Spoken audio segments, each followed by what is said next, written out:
Bella, I am extremely excited to have you on the podcast, so thank you for joining me. Yes, thank you for having me. Bella, it is an absolute pleasure. I mean, we've been working together now for, gosh, close to 4 or 5 months. Uh, Yeah, for a while. and it has been awesome, first of all, to get to know you, but also awesome to see your transformation, just your Thank speaking you. ability, your interview ability. So this is a very cool moment for me as a coach, and I hope that you're excited to flex your interview muscles as well. Yes, I am. Bella, I clearly know a lot of your story, but I'm guessing my viewers, my listeners, probably don't know too much about Mhm. Isabella Hoehn. So why don't you just tell them a little bit about yourself? Okay, so yes, hi everyone. My name is Isabella Hoehn. I am Miss Teen Global Beauty. I'm going to compete in Brazil. It was originally at the end of, or the beginning of March, but it got moved to summer. I don't know the exact date. I'm super excited. I love hanging out with friends, family.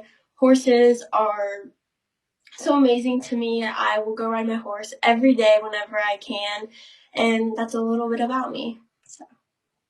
Bella, I want to dig into your background a little bit because your childhood years were filled with a little bit of a struggle, and that has played into your platform, which I want to get into a little bit later.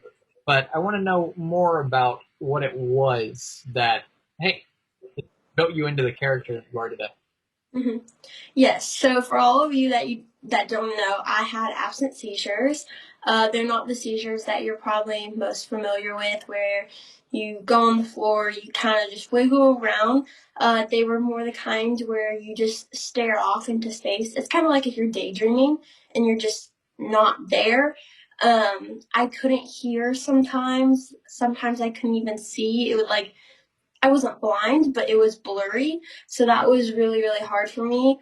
In school was definitely probably the most challenging part of all of it because first off, I didn't have very many friends. So it would always get lonely and I just never had any activities to go do.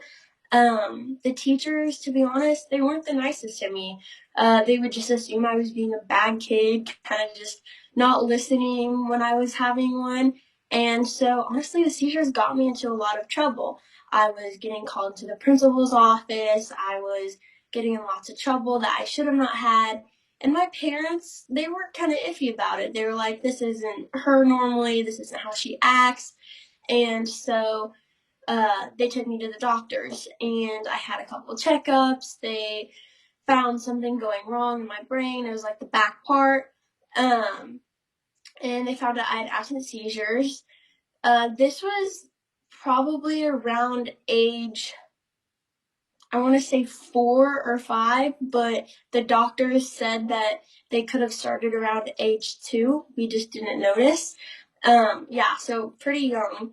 And they ended around age 10, but the main reason why they ended is because I stopped eating sugar, which for a a toddler and just growing up, like that is super hard.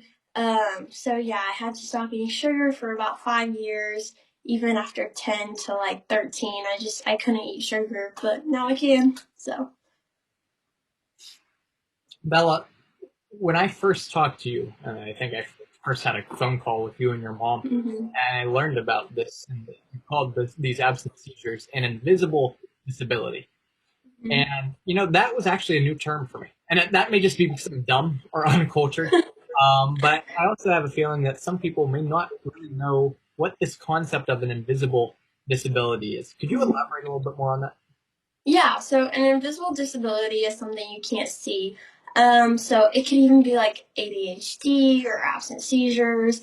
A disability is more like just someone that can't walk, someone that couldn't see, something that you could see. You could see someone being in a wheelchair, and so that's a disability. But an invisible disability is something that you can't see from eye to eye, and it's hidden.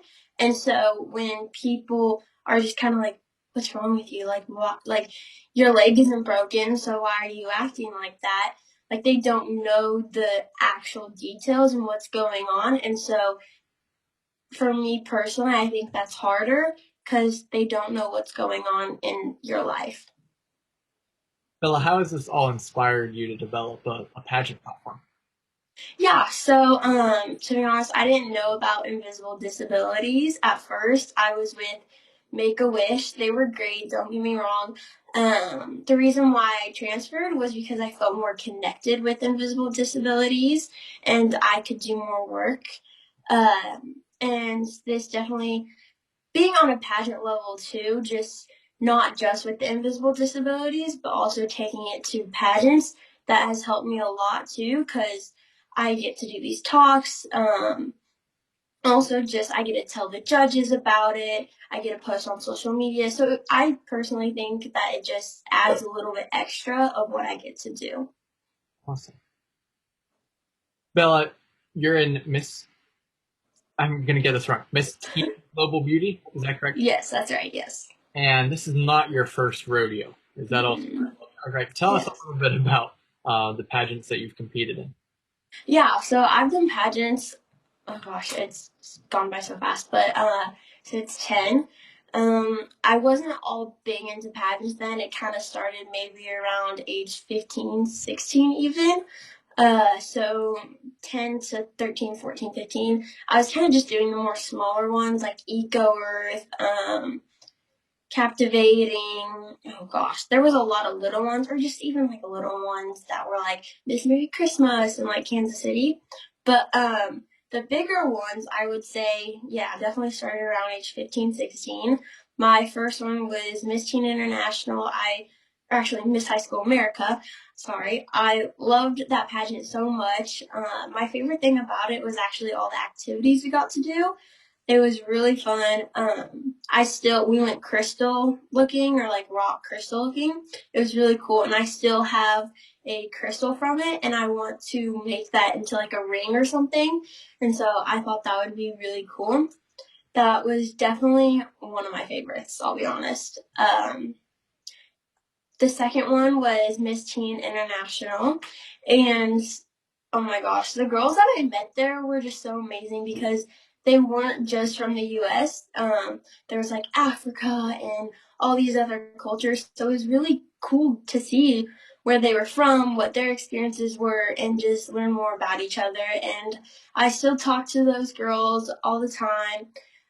They were so amazing. That was definitely my favorite part about that. And then I would say my third biggest one was Nation of States. I don't think it was the biggest, but it definitely brought me to a whole another level because when I did Nation of States, I got first runner up. I didn't win because I had a dress accident. I didn't like fall on the floor, but you could definitely tell that I was tripping a little, and it was just because the seamstress didn't do it right.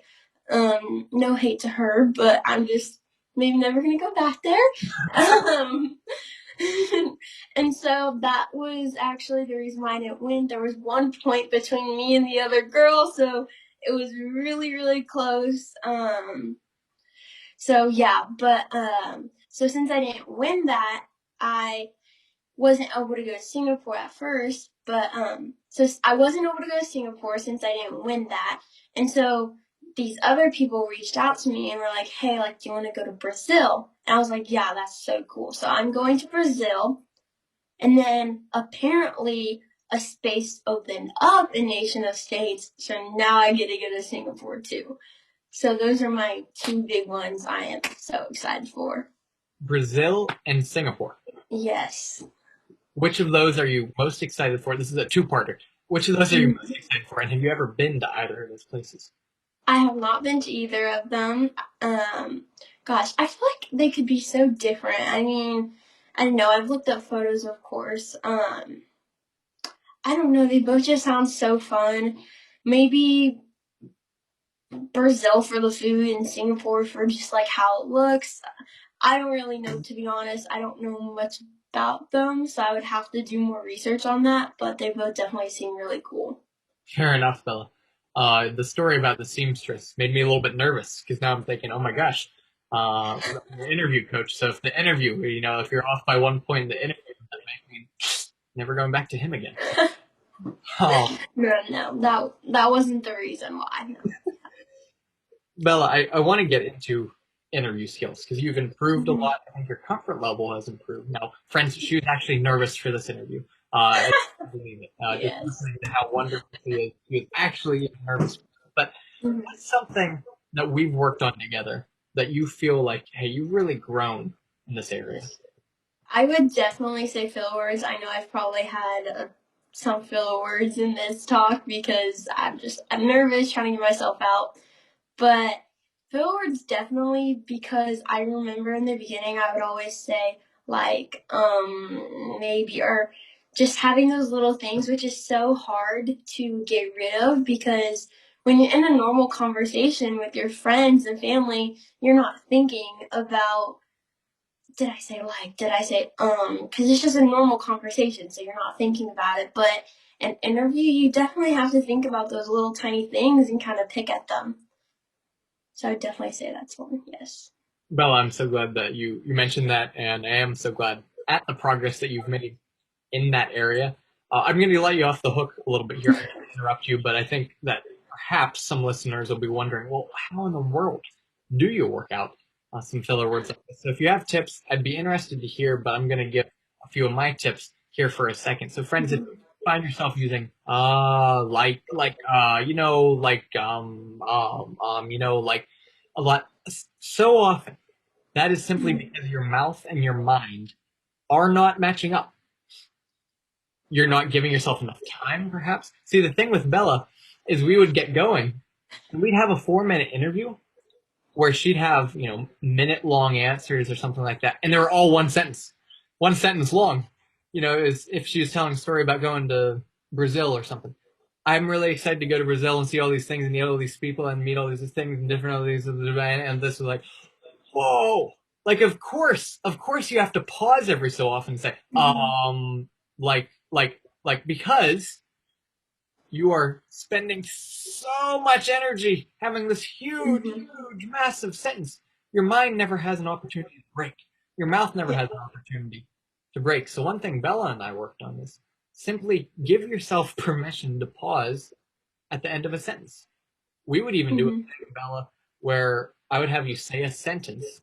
I'm very excited to go to Brazil. And I would count 1001, 1002. And you would flow through the next sentence because I'm very excited to try the food. Yes. 1001, 1002. And that slowed you down so your mind and mouth could sync up. It gave you room to breathe, it gave you room to Mm-hmm. think. So your answers became clearer, they became shorter, they became more focused, and they got Yes. rid of filler words and your whole sorry, I'm not exemplifying this very well. Your whole tone smoothed out. So Mm-hmm. it was kind of jerky at different times when we started working together, but then your tone started to smooth out like this because you were able to flow through the sentences. So Mm-hmm. I'm gonna step off my soapbox now. Bella, do you have anything to add to that? Yeah, I was just gonna say, I agree with you. I definitely do think my favorite part of that was just having a sentence. I go to the park. Period. And then you wait for 1001, 1002. I love my dogs, whatever. I don't even know if that makes sense. But, just giving that break. And also, the break would definitely let your mind kind of think about what you were going to say next. And when I didn't have that break, I wasn't able to think about it. And so I would kind of just ramble off and say all these different things and not think about what I really wanted to say. Yeah, yeah, excellent. I'm glad that that worked out. As I lean back and say like that. Yeah. Bella, horse riding and taking care of your horse, well, horses now, is a very important part of your life. Could you speak a little bit to that? Yeah, so I've been horseback riding, oh gosh, ever since I was like 5 even. I didn't start getting serious probably until around age 12 just because, I was learning early and I kind of just was starting off. And also I didn't have a horse until the age of 12, so, having my own horse has definitely helped me a lot. So yes, I've had a lot of lessons and everything. I used to do English. If you guys don't know what that is, it's more. I would say proper and fill a word. It is more jumping and standing up tall and kind of just having a proper movement, where now I do Western, where it's more barrel racing, and oh my goodness, it's more barrel racing and going faster, I would say, which I definitely love doing. I definitely love that.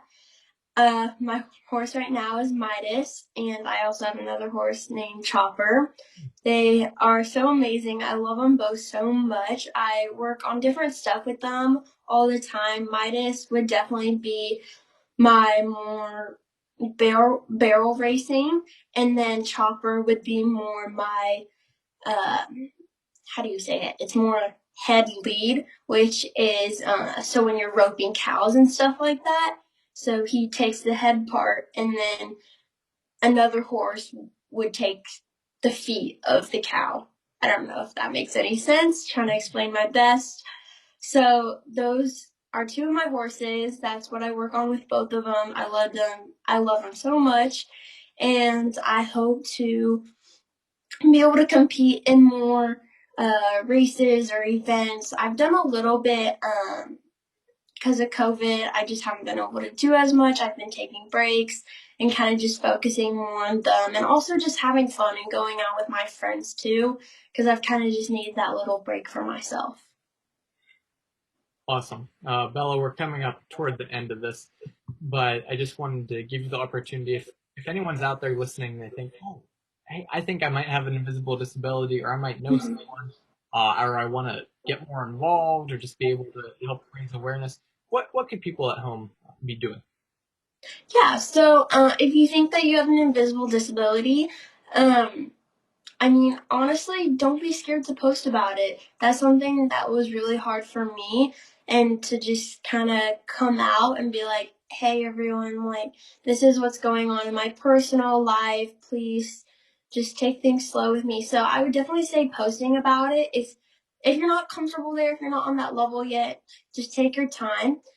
Uh, if you want to try to become an invisible disability ambassador, or just kind of talk with them, I could give you some more details right now. I don't know all of it right now because it's kind of changed a lot since of COVID.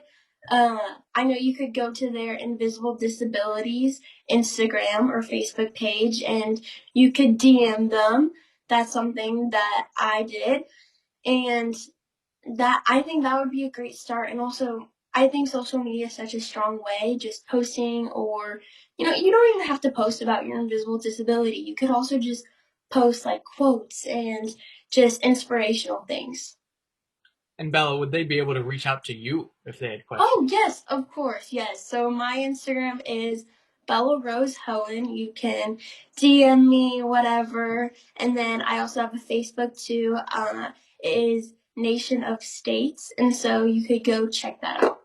Bella, could you spell that your Instagram handle or Yes. whatever the kids are Yeah. calling it these days? I use Instagram the most, so probably that. Okay, so Bella, it is Bella, which is all lowercase, and then Rose, Rose, that's also lowercase, and then Hoehn, Hoehn, Excellent. No all underscore. lowercase. That's all just the letters together. Yes, all Awesome. together. Bella, really and truly, thank you for joining me today. Thank you. Much to continuing our work together, but this is a joy to just have you on the show and to talk to you more and help spread your story, help Mm-hmm. spread your wonderful, just warm charm. And Thank you. please believe us when I and all of anyone who might be listening out there wish you nothing but the best, both Thank you. in and Singapore coming up. Thank you so much.